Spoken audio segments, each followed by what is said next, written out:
வணக்கம். ஆழ்நிலை சிகிச்சை மூலமாக இடுப்புக்கு கீழே இரத்த ஓட்டம் இல்லாமல் நடக்க முடியாமல் இருந்தவரோட டெஸ்டிமோனியல் நீங்களே கேளுங்க. என்ன பிரச்சனை நீங்கள் வந்தீங்க? சரம் ஏன் துக்குவாய் சரி மனசோட வேகமாக இருக்கும். சரி, அடுத்ததுலேருந்து இந்த செஷன் ஸ்டார்ட் பண்ணுறச்சே உங்களோட உடம்பு எப்படி இருந்துச்சு? கை கால்கள் இல்லை உடம்புல ஏதாவது வைப்ரேஷன் ஏதாவது இருந்ததுன்னா ஃபஸ்ட்டு அதை சொல்லுங்க. அடுத்ததுலேருந்து உடனே அசைக்க முடியுங்க.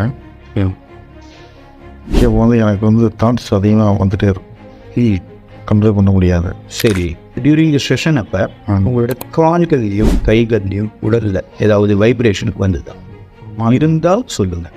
வெயிட்டாக இருந்துச்சு, கை கால்கள் வெயிட்டாக வெயிட்டாக இருந்துச்சு. இதுதான் வெறிமனம் அடங்குதல். உங்கள் கண்களை திறக்க முடியுதா? தடுக்கணும்னு நினச்சேன், அதுக்குள்ளே அது இறுகி இருக்கும். அது மனசை போக மாட்டேங்குது.